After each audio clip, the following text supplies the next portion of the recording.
So guys, there's this problem of conflation where like a lot of times we see something happen and we're like, oh, okay, yeah, I see him coming up. I must be lifting him up to finish the move, finish the technique. So like on a standing guillotine, right?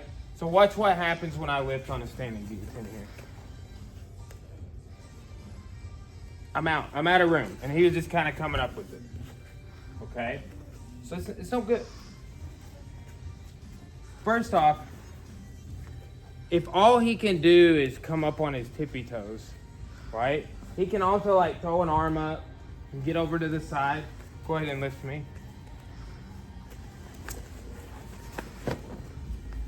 You got that option. And he's just pulling you into that option. All right, kind of like use that moment. Then too, here's another one. We'll practice this one. Let's say he's just like, he's pulling my head up. I'm gonna turn inside and lift up. Okay? When I do that, I can reposture out of that. Okay? So it's, anytime somebody is lifting, turn your head in. So like watch, lift, watch what his elbow does. It's coming up, like that's where the pressure's coming up, okay? So think about this, if I turn my head this way, right, he's not gonna lift that elbow up anymore. And I've got weight distributed here, okay? So just turning your head in stops that lift right there. That's all you have to do, okay? Not to mention, if he's lifting and he doesn't have his thumb turned correctly, I can just pop out this way. Right? So if I just have my thumb up, that's what people do. I don't turn my thumb up on this. Swing to the side. He's out. If you turn your thumb to your body, won't work. Try and swing your head up. It's tighter. They'll tap sometimes. I just maintain. Okay? So if he lifts up, turn in. Grab his wrist open. Okay? So just practice that little guillotine defense real quick. And we'll start adding some things on where like, okay, yeah, we know what the defenses are now. We know the weak points, and this is why we finish it this way. Does that make sense? Yes, sir. So once it. This is a fun game to play with your jiu-jitsu. We call it face touch.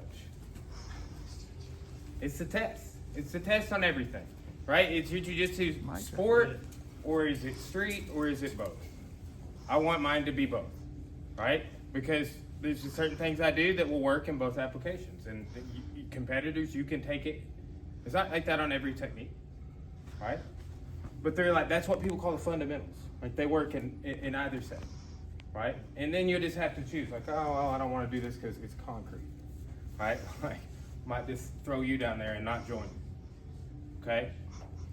So, think about this, right? If he's here and just holding, right? So holding. Can I touch his face? Yes. So we need to be able to prevent that, just because it's a good idea. Okay. Look, the head's the end of the lever. If I push it, I can off balance you. Right? We were doing that in Thai boxing. Okay. So when he's here, I don't just need to be able to come up. If I can come up, I can then also go over the back here and take down. Go right down into the choke, shoulder choke, on foot. Okay? So, the way you stop that defense, the arm over or just the face touch, it's like a 2-for-1 test. It's like a great escape. And if you can't touch my face, you also can't do that escape. Okay? So, for a minute, I was doing this with my arms, just pushing you back, right? And then I was always over the years seeing high elbow guillotines and like having a busted collarbone on this side and a torn labrum on this side. Okay, so it's like, well, high elbow guillotines ain't for me. Like fancy grips, whatever. But it's like, my shoulders do not bother me on this. I don't have a fancy grip on this here. The only thing I'm doing fancy is turning the thumb to my body like we were talking about earlier. And then this comes up here. to stop him from touching my face and to stop him from, go ahead and bring your arm over my shoulder. There we go, okay? Do that again. Okay, now what happens when we apply the concept of base to this, right? And when we step back into base, we're gonna push him away with our elbows, okay? So here, got my thumb towards me, I'm pulling up a little bit, I've got connection. Here, I've got my elbow wedged so he doesn't touch my face or go over my shoulder.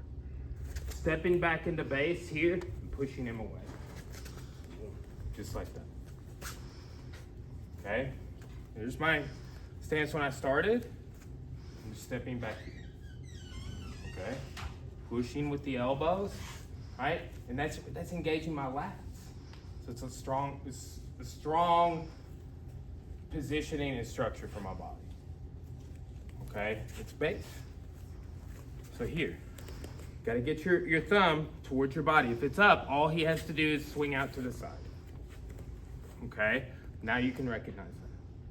That's a good choke defense. But if they're doing this guillotine correctly, that one won't work. All I have to do is turn my thumb. You can't do that anymore. Then you have this one. Okay? All I have to do is raise my elbow and you can't do that anymore. Okay? So now I step back into base. And when I do that, my elbows against your shoulders are pushing away. Right? Kind of like I'm creating this, like a basin out of my chest. Concave chest. Right? So, folding in, right? Rounding the spine is another way to think about it. Here. So, give the partner. Practice, do the face touch test. Can they get the arm over? And just hold it. Don't even step back into base. If they can't do the escapes and you haven't even stepped into base, as soon as you go here, it's over. Make sense?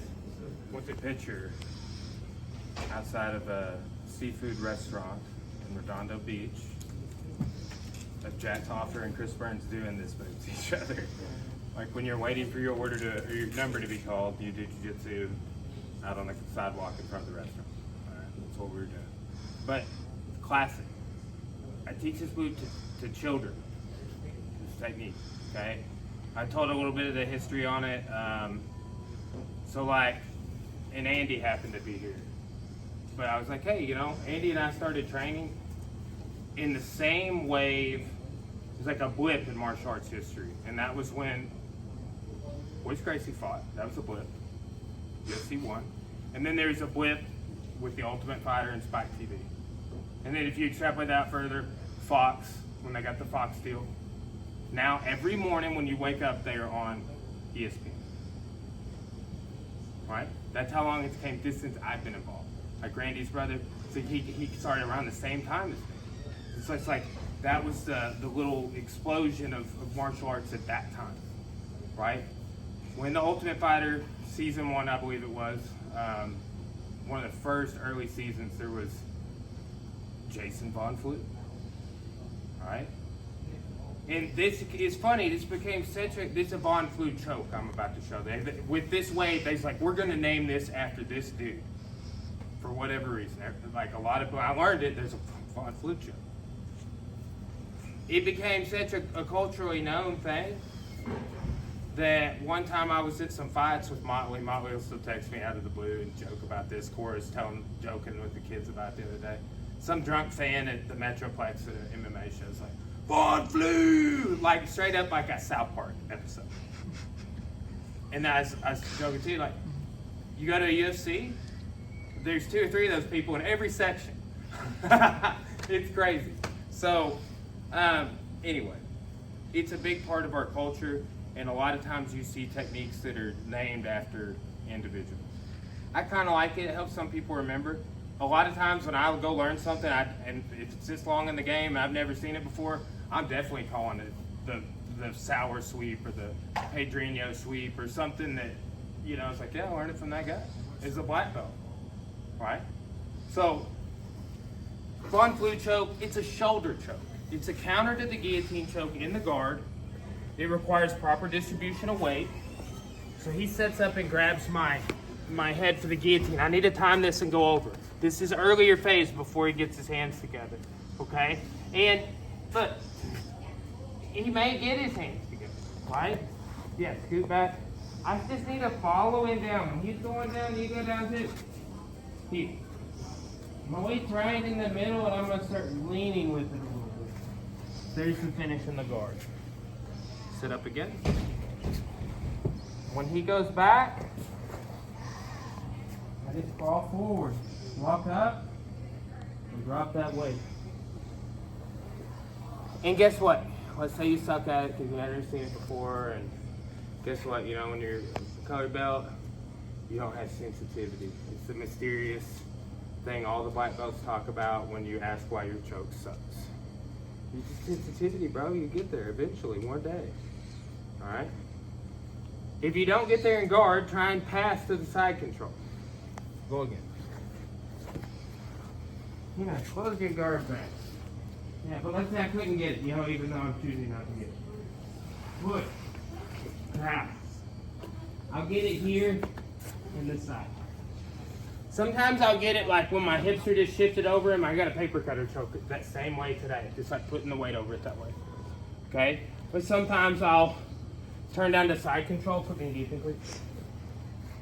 And I'll finish it in more of like a mountain crawl type position. Ostrich pose is what this is like. All these freaking weird names. When I was a young Kimura, they called it that. Ostrich pose, the Von Flu choke, guys. It's like, are you really? I look back on this now and I'm still calling it this, and I'm just like, shoulder choke. I even started trying to call it shoulder choke. Everybody that I taught to learn first call it Von Flu choke. I can't do anything about it. What is it? Okay, so go for the guillotine again. Over the back. Follow him. You gotta have balance, base. I'm getting that distribution of weight over here. If he hasn't passed out, I pass guard. You'll finish it there, leaning, or switch your chest back down and drop that weight on top. Make sense? Let's do that 1, 2. Right. Uncle Willie. That guy is a precious person to me anyway, to this gym, right? We don't have his, like I used to have his logo on the wall. But there's a time where I would go train with him every Saturday when he had his gym in Cabot, right? Just I got to see him a couple weeks ago, but Willie is a notorious trickster. Notorious. And I'll say, like, this guy's a big influence on me. If you pay attention, there won't be a week go by I don't mention him. He's a big influence on me. Okay? Bryce Mitchell's her corner. All of his fights. That's his head coach. Okay? So, it was so funny. I can't tell you how many times I rolled with Willie, and I would be like 3 moves ahead, and he'd be like, move 4, you know, and I'd be doing his moves too. You know, I'd show up with like, I'm like, okay, last time I rolled, this is what, yeah, I'm gonna get in the same too, and then I'm gonna do this time, and he would just still be like, ah! He'd be laughing at you the whole time, and it was just always a blast. Just super fun memories, looking back on that. So, anyway, go train with him sometime if you get a chance, and when you do, he's gonna gator choke that ass. All right, who knew we were doing the gator choke? With some of these old school people wearing black belts, they're like, oh, we knew where this is going as soon as, they didn't even have to say it. Come here. Let's see this old Von Flu choke from the, we'll go, do from the pass or just like from side control, right? So like, when this happens. Hit the camera, man. All right, yeah, I'm good. Made a sound there. Made me. I wasn't worried about you, but I wanted to make appearances for the video. What I did is I grabbed my wrist and I stuck my fist into his carotid artery. And then I pushed and he went over the top of me. It's a thing of beauty, okay? So look, when you get stuck, let me get the guillotine position in my shoulder here. when you get on your side here, there's space to go between your bodies with your fist to find that neck, okay? So when I'm there, I'm pushing here, okay? You can grab like this, and you can do it without grabbing like that, right? Here, boom. The same way that we do the chest choke and mount. With that same type of grip here, right? So I can be there in like a figure four, or I can be here with a wrist grip. Same thing. With this one though, you can just go here because the other arm, where it's at, you just, right there. So the gator choke is what we always call it. I don't know why. Why is it called that? Why I call it the ostrich pose? Kid argued with me at the martial arts testing the other day. We Googled that shit and it was correct. They do that. They stick their head in the sand. It's true. Google would never lie. All right. We need to see that again. Uno más. Goldfish. It happens. I used to forget before I got back to my grip too, guys. So look from the beginning. Like he's right there in the bar fluid and he's passing. Yeah. Right there. Sorry. It's rough, dude. So, gator choke. 1, 2.